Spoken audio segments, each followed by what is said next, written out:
Welcome again to Earlswood Baptist Church House Group, and as we continue to meander through Mark, we're going to look at the first half of chapter 5. So this week we'll be looking at the healing of the demon-possessed man, Legion, and our reading is Mark chapter 5 verses 1 to 20. Mark chapter 5. They went across the lake to the region of the Gerasenes. When Jesus got out of the boat, a man with an impure spirit came from the tombs to meet him. This man lived in the tombs, and no one could bind him any more, not even with a chain. For he had often been chained hand and foot, but he tore the chains apart and broke the irons on his feet. No one was strong enough to subdue him. Night and day, among the tombs and in the hills, he would cry out and cut himself with stones. When he saw Jesus from a distance, he ran and fell on his knees in front of him. He shouted at the top of his voice, "What do you want with me, Jesus, Son of the Most High God? In God's name, don't torture me." For Jesus had said to him, "Come out of this man, you impure spirit." Then Jesus asked him, "What is your name?" "My name is Legion," he replied, "for we are many." And he begged Jesus again and again not to send them out of the area. A large herd of pigs was feeding on the nearby hillside. The demons begged Jesus, "Send us among the pigs. Allow us to go into them." He gave them permission, and the impure spirits came out and went into the pigs. The herd, about 2,000 in number, rushed down the steep bank into the lake and were drowned. Those tending the pigs ran off and reported this in the town and the countryside. And the people went out to see what had happened.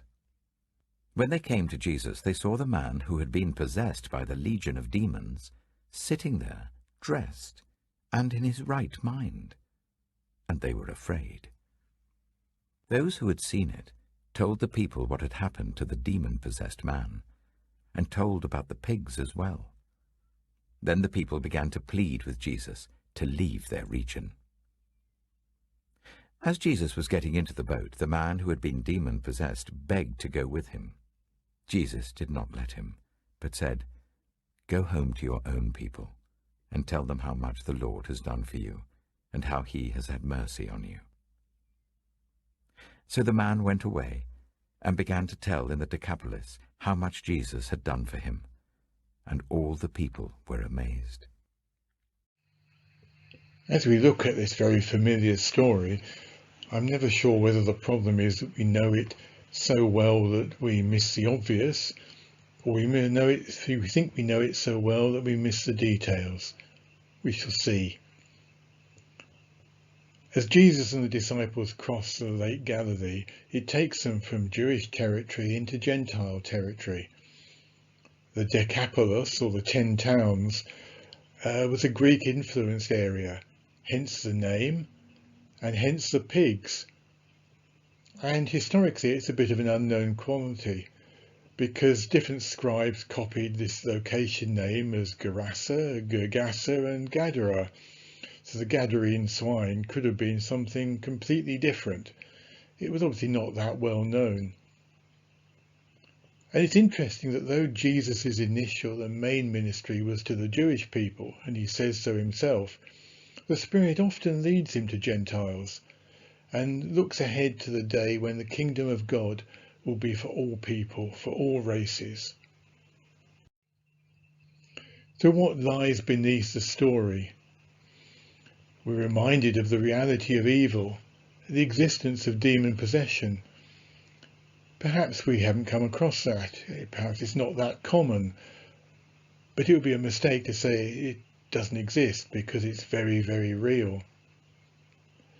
But perhaps Jesus is illustrating, and Mark is writing about, a deeper message here. Both Jew and Gentile wished for the Roman rule that was considered evil and unclean to be pushed back into the Mediterranean Sea.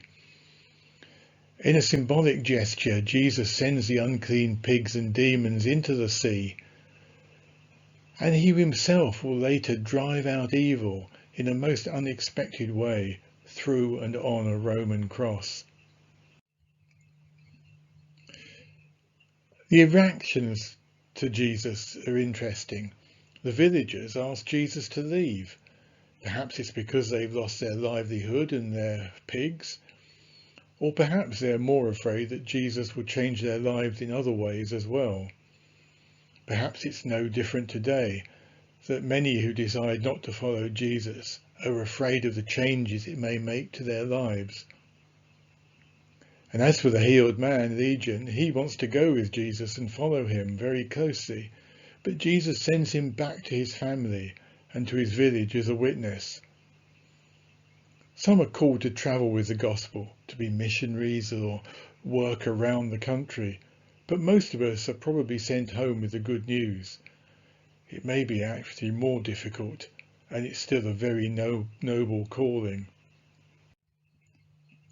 Really, to finish with thoughts for today, they're reminders here really, aren't there, of the reality of evil, the fact that the gospel is for all people, and also that the Spirit may take us far away, or even more likely he may just send us home to be a witness there.